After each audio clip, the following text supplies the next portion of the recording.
The Bad Batch is an alright TV show. It's alright. It's okay. But it did kind of disappoint me a lot.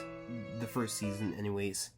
Now, I'll admit, I'm one of the few people who actually liked the Bad Batch arc in Clone Wars Season 7, and I was excited to see them again in a spin-off show that would act as a successor to Clone Wars.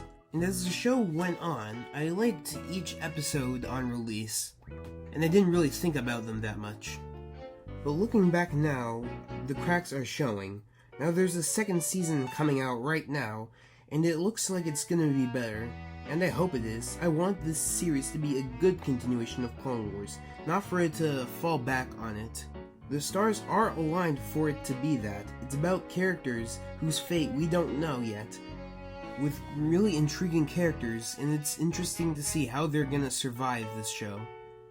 But my problem with this show is that it's too similar to The Mao'dalorian. I mean, think about it. This show is about a group of misfits, stone-cold badasses, learning to take care of a child and hide her from the Empire. That sounds awfully familiar, don't you think? Now, to be honest, even though the show is blatantly plagiarized, it doesn't mean it's bad. The main criticism of The Force Awakens is that it's too similar to A New Hope, but everyone likes it, including me. It's one of my favorites. I like the story and the dynamic of Hunter, Omega, and Wrecker. Yeah, but that's also where another problem lies. Echo and Tech are the exact same character. They just took one character and made him the same as the other character. They aren't distinct enough. They don't have enough personality to stand apart from each other. It's especially insulting in the case of Echo because we know how he's supposed to act. Also, he was enslaved for like 2 years, and he just never brings it up again. He doesn't seem traumatized. He doesn't seem upset that he was left to die. Granted, he did forgive Rex in Clone Wars, but we don't get to see his reaction to anything else. We don't know how he feels after Fives died, or any of his clone brethren. If I was held in like a North Korean concentration camp for like 2 years, the first thing when I got out would be to ask, is my family alright? Actually, I take that back. The first thing he'd say is, who's Elon Musk? To which you'd say, oh, he's a rich arsehole who wants to own Twitter. To which he'd say, what's Twitter? And you'd say, it's basically a massive public toilet that people shit their bad opinions into all day long, but at least Cher is on there too. To which he'd reply, oh, you mean Sonny's wife? And you'd say, yeah, because you don't really have time to fill him in on the divorce, much less the accident. To which he'd say, how's Sonny doing, by the way? To which you'd say, oh, yeah, he's great, he's very healthy. To which he'd reply, does he still have the mustache? And you'd say, oh, yeah, you betcha, because at this point, you are way too deep into the lie to admit to your resurrected grandpa that Sonny Bono died by skiing into a tree. But then, after all of that conversation, he'd definitely look at you and say that the current Republican Party sounds exactly like the one that he remembered. But he's not even the worst character in this show. The worst character in this show for me is Crosshair. He was a great villain up until he wasn't. The whole time, you're rooting for the Bad Batch to cure him of his inhibitor chip. At the beginning of the show, we see Crosshair's chip being amplified, but by the end of the show... Wrong. I had my chip removed a long time ago.